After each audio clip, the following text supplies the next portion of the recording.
എൻ്റെ എല്ലാ പ്രിയപ്പെട്ട കൂട്ടുകാർക്കും സ്മിതൂസ് വേൾഡിൻ്റെ പുതിയ വീഡിയോയിലേക്ക് സ്വാഗതം. ഇന്ന് അതിമനോഹരമായ ഒരു യാത്രാ വീഡിയോ ആണ്. സലാലയുടെ ദൃശ്യഭംഗി എന്തുമാത്രം ഉണ്ടെന്ന് കാണിക്കുന്ന ഒരു വീഡിയോ തന്നെയായത് കേട്ടോ. ഇത് ഈ ഒരു 2-3 മാസങ്ങളിലായി ഈ ഒരു പ്രകൃതി ഭംഗി നമുക്ക് ആസ്വദിക്കാൻ പറ്റുന്നതേ. ബാക്കിയുള്ള സമയങ്ങളിൽ നമ്മൾ പറയത്തില്ലേ, കരിയില പോലെ ഉണങ്ങിക്കരിഞ്ഞു നിൽക്കുന്ന ചെടികളും അതുപോലെ തന്നെ മരങ്ങളും ഒക്കെയാണേ. പുല്ലുകളൊന്നും ഇവിടെ കാണാനേയില്ല. പക്ഷേ മഴ അങ്ങോട്ട് പെയ്തു കഴിഞ്ഞാൽ എങ്ങനെ ഇത് കിളിർത്ത് വരുന്നുവെന്ന് നമുക്ക് പറയാൻ പറ്റത്തില്ല കേട്ടോ. സടകുടഞ്ഞെഴുന്നേറ്റ് വരുന്ന സിംഹം പോലെയാണ്. മഴയുടെ വെള്ളം അങ്ങോട്ട് വീണ് കഴിഞ്ഞാൽ കരിഞ്ഞുണങ്ങിക്കിടക്കുന്ന ഈ മരങ്ങളും ചെടികളും എല്ലാം അങ്ങ് ഉയർത്തെഴുന്നേൽക്കും. ശരിക്കും പറഞ്ഞാലേ, നമ്മളൊക്കെ നാട്ടിലാണെങ്കിൽ ഉണക്ക സമയത്ത് ഇതിനെ കണ്ടു കഴിഞ്ഞാലുള്ള കാര്യം ഞാൻ പറഞ്ഞതേ. നാട്ടിലാണെങ്കിൽ എന്നേ വെട്ടി അടുപ്പത്ത് വെച്ചേനെന്ന് പറയും.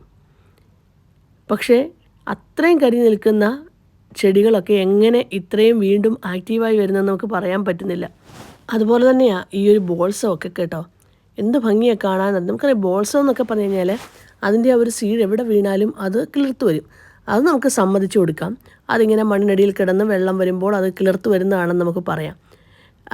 പുല്ലുകളൊക്കെ അത് തന്നെ നമുക്ക് പറയാം, അതിൻ്റെ വേരൊക്കെ മണ്ണിനടിയിൽ കാണുമെന്നുള്ളത്. പക്ഷേ കരിഞ്ഞ്, അതായത് ഞാൻ പറഞ്ഞില്ലേ മുമ്പേ പറഞ്ഞ പോലെ വിറകിന് മാത്രം ഉപയോഗിക്കാൻ പറ്റുന്ന രീതിയിലായി നിൽക്കുന്ന ഈ ചെടികളൊക്കെ എങ്ങനെ തിരിച്ച് ഇത്രയും എന്താ പറഞ്ഞേക്കുന്നത്, അതിൻ്റെ ഭംഗിയായിട്ട് തിരിച്ചു വരുന്നു നമുക്ക് പറയാൻ പറ്റില്ല. അതൊരു പ്രത്യേകത തന്നെയാണ് കേട്ടോ. ഞങ്ങളെപ്പോഴും അത് പറയും. കാരണം ഈ മഴ വരുന്ന സമയങ്ങളിലൊക്കെ ഇതിൻ്റെ ഒരു നിൽപ്പ് കണ്ടാലുണ്ടല്ലോ, ഇതെന്നും ഇങ്ങനെ തന്നെ നിൽക്കുന്നതായിട്ട് നമുക്ക് തോന്നും. ഇത്രയും ആൾക്കാരൊക്കെ വന്നു പോകുന്ന സ്ഥലങ്ങളാണെങ്കിലുമേ കിളികളൊക്കെ അവിടെ ഭയങ്കരമായിട്ട് ഒരുപാട് കിളികളും ഒക്കെ ഉണ്ട് കേട്ടോ. അതിൻ്റെ ജോലി ചെയ്ത് ഈ ആൾക്കാരൊക്കെ വന്ന് എന്തെങ്കിലും കഴിക്കാനൊക്കെ എടുക്കുന്ന അതിൻ്റെ ബാക്കിയൊക്കെ അവിടെ ഇട്ടിട്ട് പോകുന്നത്, അതെല്ലാം ഈ കിളികൾ വന്നിരുന്ന് കൊത്തിപ്പെറുക്കി തിന്നുന്നുണ്ട്. കണ്ടോ, നമ്മൾ ശരിക്കും ഒരു കാടിനകത്തോടെ നടക്കുന്ന ഒരു പ്രതീതി തന്നെയല്ലേ. വെള്ളച്ചാട്ടങ്ങളും ഇവിടെ ഈ മഴ സമയത്ത് കണ്ടുവരുന്ന കേട്ടോ. ഒരുപാട് വെള്ളച്ചാട്ടങ്ങളുണ്ട് ഈ സലാലയിൽ. വെള്ളച്ചാട്ടങ്ങളൊക്കെ കാണാനായിട്ട് ഇഷ്ടം പോലെ ആൾക്കാരുമാണ് വരുന്നതേ. അത്രയ്ക്ക് ഭംഗിയാണ്. കാരണം നമുക്കറിയാമല്ലോ, ആ പാറകളൊക്കെ നിൽക്കുന്നത് കാണുമ്പോഴേ അറിയാമല്ലോ. പക്ഷേ ഇപ്രാവശ്യം കുറച്ച് മഴ കുറവായിരുന്നു കേട്ടോ. അതുകൊണ്ടാണ് വെള്ളച്ചാട്ടങ്ങളുടെ ആ ഒരു തോത് ഇച്ചിരി ഒന്ന് കുറഞ്ഞു നിൽക്കുന്നത്. കഴിഞ്ഞ പ്രാവശ്യമൊക്കെ നല്ല മഴയായിരുന്നു, എന്നിട്ട് നല്ല വെള്ളച്ചാട്ടമായിരുന്നു. ഇപ്രാവശ്യം മഴ താമസിച്ചാണ് വന്നത്.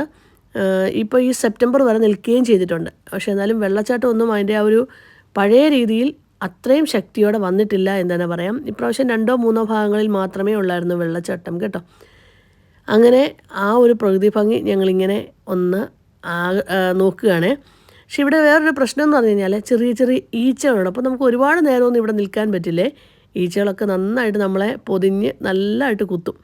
അതുകൊണ്ട് തന്നെ കുറച്ച് ഏറെ നേരമൊന്നും നമുക്കിവിടെ പിടിച്ചു നിൽക്കാൻ പറ്റില്ല. അതുകൊണ്ട് തന്നെ വളരെ പെട്ടെന്ന് തന്നെ തിരിച്ചു പോകണമെന്ന് വിചാരിക്കുന്നു. കാരണം ഞാൻ പറഞ്ഞല്ലോ, ഈച്ചയുടെയൊക്കെ ശല്യങ്ങൾ കുറച്ചുണ്ട്. ഇങ്ങനെയുള്ള സ്ഥലങ്ങളിലെല്ലാം ഉണ്ട് കേട്ടോ. ഇവിടെ ഈ ഒരു ഈച്ചയെ കാണുന്നുണ്ട്. ഇത് ഭയങ്കരമായിട്ട് നമ്മളെ ഡിസ്റ്റർബ് ചെയ്യും. അതുപോലെ നല്ല കുത്തുന്നത്. ചിലരിൽ ഇത് അലർജിയൊക്കെ ഉണ്ടാകാൻ വരെ കാരണമാകും കേട്ടോ. അതുകൊണ്ട് തന്നെ കുറേ നേരമൊന്നും നിൽക്കാൻ നമുക്ക് കഴിയില്ല. കുറച്ച് നേരം നിന്നു, അത് കഴിഞ്ഞിട്ട് തിരികെ പോകാമെന്ന് വിചാരിക്കുന്നു. അതിനിടയ്ക്ക് ഞാൻ ഈ വീഡിയോയും കൂടെ എടുത്താണ്. മനോഹരമായ ഈ ദൃശ്യങ്ങൾ നമ്മൾ എടുത്തില്ലെങ്കിൽ പിന്നെ ഇത് എപ്പോഴാണ് നമ്മൾ എടുക്കുക. അതുകൊണ്ടാണ് ഈ വീഡിയോ ദൃശ്യങ്ങളും കൂടെ പകർത്തിയിരിക്കുന്നത്.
അങ്ങനെ രണ്ടാമത്തെ വെള്ളച്ചാട്ടവും ഞങ്ങൾ കണ്ടു കഴിഞ്ഞു കേട്ടോ. ശരിക്കും പറഞ്ഞാൽ ഇത് കുറച്ചുകൂടെ മനോഹരമായിരുന്നു. കാരണം ഇങ്ങനെ തട്ടായിട്ട് പല ഭാഗങ്ങളിൽ നിന്ന് ഇങ്ങനെ വെള്ളം ഒഴുകി വരുന്നത് കാണാനേ, അതും നല്ല ശുദ്ധമായിട്ടുള്ള വെള്ളം വരുന്നത് കാണാൻ നല്ല ഭംഗിയാണ്. നല്ല പളുങ്ക് പോലത്തെ വെള്ളമേ, അതിൻ്റെ ആ ഒരു സൗണ്ടും ഒക്കെ കൂടെ വളരെ മനോഹരമായി തന്നെ തോന്നി കേട്ടോ ഈ ഒരു കാഴ്ച. എല്ലാ വെള്ളച്ചാട്ടങ്ങളും സൗന്ദര്യം തന്നെയാണ്, പക്ഷേ എങ്കിലും ചില സ്ഥലങ്ങളിലെ വെള്ളച്ചാട്ടം ഒന്നുകൂടെ ഒരു പ്രത്യേകതയുണ്ടല്ലോ. അങ്ങനെ ഇന്നത്തെ സന്ധ്യാസമയത്തെ വീഡിയോ ഞങ്ങളുടെ ഇവിടെ അവസാനിക്കുന്നു. എല്ലാവർക്കും ഇഷ്ടമായെങ്കിൽ ഒന്ന് ലൈക്ക് ചെയ്യാനും കമൻറ്റ് ചെയ്യാനും ഒന്നും മറന്നു പോകല്ലേ. Thank you for watching.